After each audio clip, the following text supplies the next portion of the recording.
Competition right now is absolutely fierce in the Sacramento area for housing if you're looking to buy a house. So in this video, I'm going to share my tips and tricks about how to get your offer accepted and do a very quick market update about what the real estate market is doing today.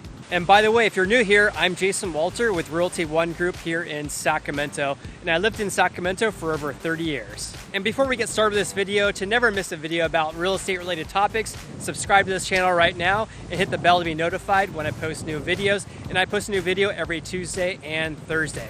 All right, let's go ahead and dive into the video. When looking at the market stats for the Sacramento County plus the city of West Sacramento, the inventory is actually down 33%. However, pendings are up 71% if you compare January 2020 to January 2019.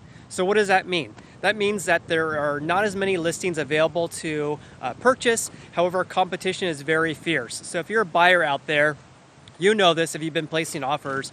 There's a lot of competition for the limited inventory that we have in the Sacramento region. Okay, let's go over my tips and tricks about how to get your offer accepted in a competitive market. My first recommendation would be to use your Realtor's preferred lender. So whether you're in Sacramento or in Portland, Oregon, anywhere in the country, any realtor is going to have a preferred lender that they know, like, and trust, and they know they're going to be doing a great job for their client and offering competitive interest rates. And this is actually very important to do because you're going to have a competitive advantage if you use a preferred lender versus using an online lender such as like Quicken, for example. The reason why it's so important to select a preferred lender versus an online lender, for example, is that you want to give a seller a sense of comfort when you send them an offer. The seller wants to know that, hey, are you going to get a final loan approval and are you going to be able to close on time? So the seller really wants to get a sense of comfort about this, and they're not going to have that if you're using a lender that your realtor has never used before. And a side note, make sure if you used your lender, ask if you can get an approval out of underwriting rather than just a regular pre-approval letter, and I'll discuss that later here in the video. After you talk to a loan officer and have your pre-approval in hand, it's time to look for houses, and if you find a house that you really like, make an effort to see that house as soon as possible and place an offer as soon as possible. Often the first offer received is the best one, so you want to make a good first impression. In addition, the Sacramento area, if a house is priced right, it can sell within a matter of days. So if it takes you a few days to go take a look at it, you may be too late. And when you find that house, before you place an offer, make sure your agent is actually contacting the listing agent, which is the seller's agent, just to find out what is the seller looking for in an offer. Do they have any offers in hand already? Are there any issues with the property that the listing agent or the seller is aware of? Does the roof need to be replaced? Does the plumbing need to be replaced? Are there any issues with the property that the buyer should be aware of before you place an offer on a property? So these are very important things to ask. Your buyer's agent should be contacting the seller's agent and finding out really what the seller is looking for in an offer other than a high price. And after you place an offer, make sure your loan officer also contacts the listing agent to tell them about how you're going to get a final loan approval with no problem. There's going to be no issues whatsoever from a lending standpoint, and then they should accept your offer. So as you can see, this is really a team effort with your realtor as well as your loan officer to help get your offer accepted. On top of that, when you're placing an offer, I highly recommend that you write what's called a love letter to the seller. And this is because you want to add some emotion behind your offer. When you send an offer, it's just a bunch of numbers and words. There's no emotion behind it. So you wanted to give the seller some peace of mind about why you want to buy the house and how you be a positive influence or a positive contribution to the neighborhood. And this may be important to some sellers. It may not be important at all, but there's no harm in actually sending a letter to the seller explaining why you want to buy the house and maybe a little bit about some information about you as a buyer as well. Many times this has actually really worked for my buyers, and there's been even times when the seller just accepts the offer outright when we were anticipating a counteroffer. I've had letters from buyers that really brought tears to my eyes because of their story. So it's really important to do this. And really, again, there's really no harm in sending a letter to the seller. In addition, because of the low inventory, your realtor should be taking steps to try to find some inventory. So they could be asking colleagues if they have any listings coming up.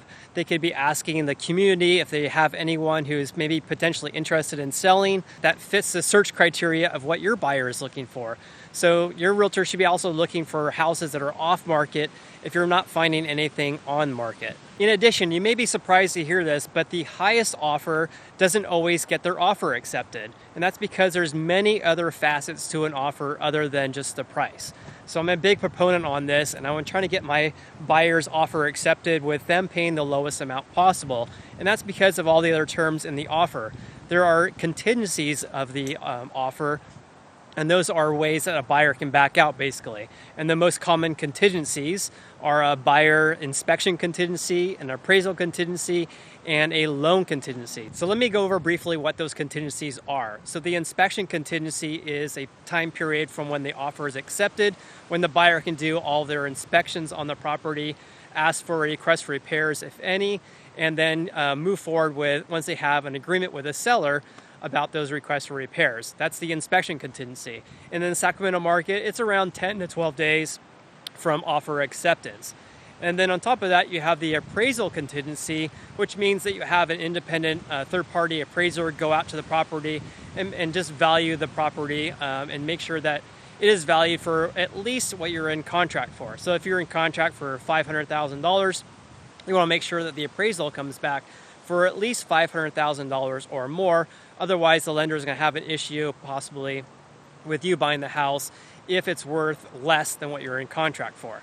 So that's the appraisal contingency, which is typically about 12 to 15 days from offer acceptance.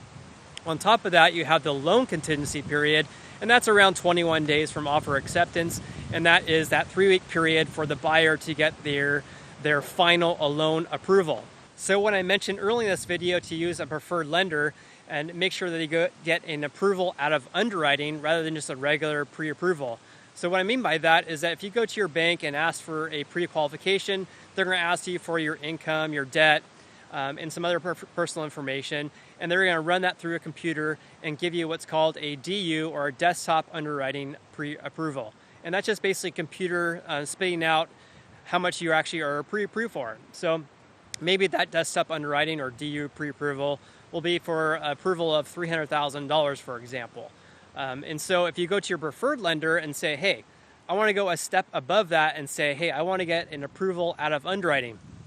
I want an actual human being, a underwriter, to take a look at my file and give me an approval out of underwriting. And the advantage of that is that, yes, it does take longer to do, but you can send a much better, a much more competitive offer when you find the right property. And that's because with a desktop underwriting, you really can't have a shortened loan contingency period, maybe 15 days to 21 days from offer acceptance. However, if you're using a preferred lender that can give you a approval out of underwriting, you can potentially send an offer with no loan contingencies because they can give you an approval before you even get your offer accepted. And so if you compare apples to apples, maybe one offer is for $300,000 and they're offering a 21-day loan contingency period. Or the other buyer can be offering the exact same amount, but no loan contingency. And that is a huge advantage because it's going to give the seller a peace of mind and say, hey, this buyer is already pre-approved or already approved. They already had an underwriter take a look at their file, so I'm not going to have to worry about that buyer getting final loan approval. And so you may think that if someone has a pre-approval, of course they're going to get their loan approved, get their final loan approval, and that's simply not the case. Sometimes actually buyers just go into their bank, get a DU approval, and then the lender or the underwriter finds out later that there's some other issues that they were not aware of, and they do not give them a final loan approval. So if you want to have an edge in the market when the competition's fierce, get an approval out of underwriting from your preferred lender. And I know that may be confusing, so leave me a comment below if you have any questions, or you can call, text, email me anytime. I'd be happy to answer any questions you may have. So those are my tips for the loan contingency part of the offer. So let's talk about the appraisal contingency segment. And with some lenders, including my preferred lender, my buyers can actually order an appraisal on a rush. So we can get the appraisal report back in about 6 or 7 days rather than 12 to 15 days. And if we can get the appraisal report back sooner, Again, that gives the seller and the listing agent a warm, fuzzy feeling, a sense of comfort that we can get the appraisal done sooner, so we'll have a better idea about whether the property is going to appraise or not. So it just basically lessens the time for that uncertainty period for the seller. Okay, so let's now talk about the inspection period. And there's really no reason why you should be sending an offer with an inspection contingency of longer than 10 to 12 days. In the Sacramento area, it's very common to have a 10-day inspection period, and it always baffles my mind when a realtor sends an offer with a 17-day inspection period. So again, it gives the seller a peace of mind and the listing agent a peace of mind if you can send an offer that has a lessen or a shortened amount for the inspection period, because the seller is going to know whether you're going to be buying the house or not in a shorter period of time. So when you compare apples to apples, the shortened contingency periods, whether it's the inspection, loan, or appraisal, it really is going to give you a competitive advantage without having to pay more money in today's competitive market. I hope you got a lot of value of this video. If you did, please hit the like button. That'll help support the channel. Also, you can follow me on Instagram. I'm Sacramento Realtor. I hope you have an awesome day, and I look forward to seeing you on the next video.